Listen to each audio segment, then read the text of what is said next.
Hello, how's it going? All right, so today what we're going to do is we're going to create an AI assistant that does writing for us, but going beyond that, does writing that's actually accurate and relevant to a certain topic. And so, you can go into ChatGPT and you can write articles, but what I'm going to show you is a way to supercharge your workflows so that when you write, you can add constraints so you can have up-to-date articles and it's highly relevant based on metrics that the service I'm showing right here, Tavily, they give you actually relevance scores for a certain topic. So without further ado, let's just touch on Tavily. So Tavily is essentially a tool you can give to your AI, and so they provide searches. So you can kind of think of it as maybe like a Google engine search bar for your AI, and they have some pre-built-in resources on the back end that actually filter out articles for you and then give you the most relevant ones.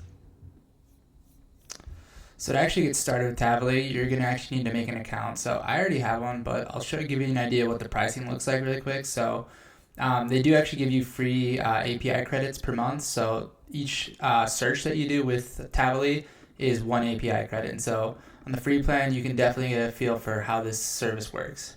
And then they have their other services like pay-as-you-go, project, and custom. And so I use the pay-as-you-go. It really just depends on what makes sense to you. But anyway, let's pop into just showing you in, login. So once you go into the Tavily platform, what you need to do is which account was it? I believe it was that one. Okay, so you can see that here are some of the monthly credits. So maybe I do a research plan. I forgot.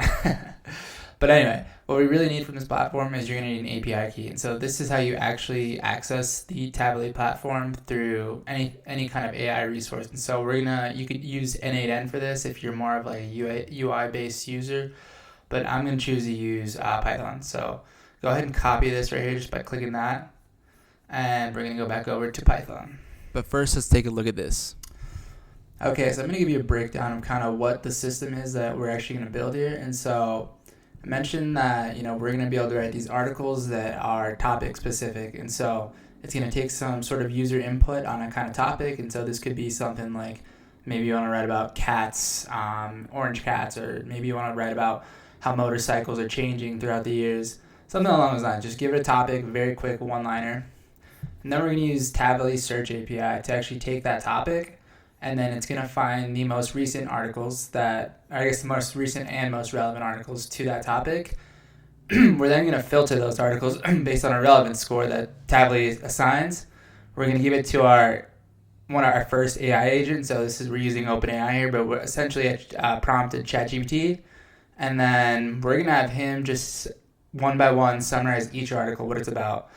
And then after that, we're going to hand off that information to an AI plan post agent. And so this AI agent is actually going to go in and read the summaries that this AI agent wrote. And then he's going to divide the content up into separate posts. And then we have an AI writes post agent. And so this AI writes post agent is actually a separate agent. So for each post that is prompted to be written, I just create three separate let's say it asks for three posts, three separate agents write each post. And this just modularizing stuff in AI just makes better outputs I've seen from my personal experience. And so yeah, high level is what it is. Input, and then your AI writes your post. And so this happens very hands off. Once it's built, it's pretty awesome. Okay, so now we're in Python. So let's move over to just talk about the components really quick. So I mentioned that you're going to need to actually get the API keys. So I have a configuration file just to give you an idea of what you're going to actually need on your end. So you're going to need to have your own OpenAI platform API key. And so you're going to need to get that and then input that. You're also going to need a Tavily API key. And we just showed you that. And then we have our OpenAI model. And so I choose to use GPT-5 Mini. I find it to be pretty good if prompted well. And it's a lot cheaper than just GPT-5 straight up. So anyway, so I'm going to go over to kind of what we got here. So I have the logic here. So think about each of these files. I don't want to go into the details a ton, but I mentioned that I have all these different agents. So I have this one file that hosts the logic for the OpenAI agent. and this is the main running file. So this AI agent has access to this Tavily research. So I defined a research quote unquote function, and this is going to be an input to my actual AI bot. So if we keep going through this tool, Tavily research, and you can see here, this is literally a function that calls my tool for Tavily research. And if we keep going down, underscore dispatch tool, you can see that in my main, so this is the main logic here, the run task async. When my chatbot runs, it will actually go in and run this this Tavily search. And so it does the searches, and then what it's going to go through is we're going to keep going. I have an agent 1 that actually goes through each pulled article and summarizes it. We then have the second one that does the, synthesizes kind of the blog post, like how many should we do. I have 1 to 3 set right now. And then we have a final agent, which is somewhere around here. It's not really important, but it actually goes ahead and writes the blog post.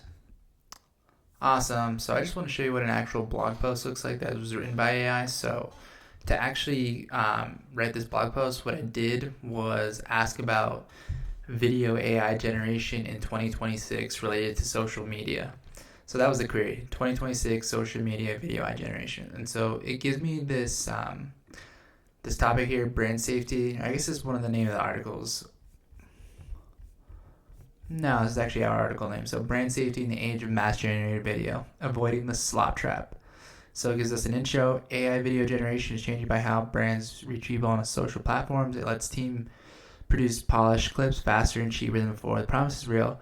Brands can test more ideas, localize at scale, and react to trends in hours rather than weeks. But speed and scale brings a new risk. Mass-produced, low-quality output, the slop.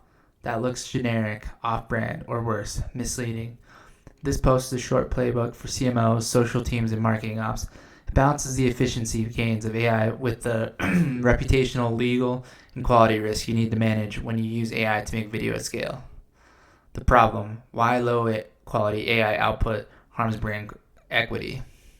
So I'm not going to read the rest of it, but I honestly really like the intro. So I think it did a good job of, kind of setting the stage for the rest of the article, and I'm sure, given that tone right there, I'm pretty sure it's going to be pretty good.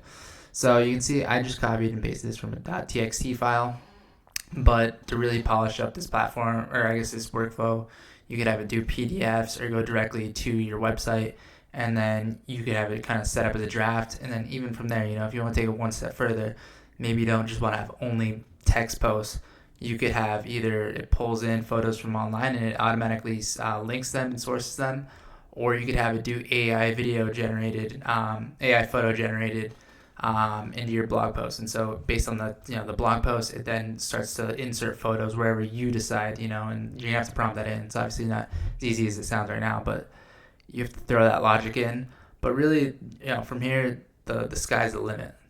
And so kind of the reason I made this video is because I have a blog for my website, and I wanted to create some posts for it, and rather than being, a normal rational person and going in and doing my own research and writing it, I chose to make an AI agent. And that's just because I'm looking to scale. And I know kind of as I go further, it'll be nice to have this ability to write articles kind of as a back thought, now that it's built mostly all the way.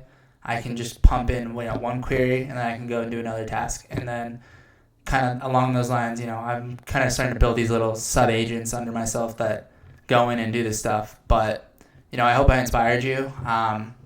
Really, the world's kind of your oyster with this AI stuff. The only thing you really have to keep, a kind of like an eye on is that you're not, spending too much money. And so to do that, definitely take a look at the API pricing and just make sure you're tracking the cost. So every call that you do has output tracking for each call, how much text you use for the input and the output.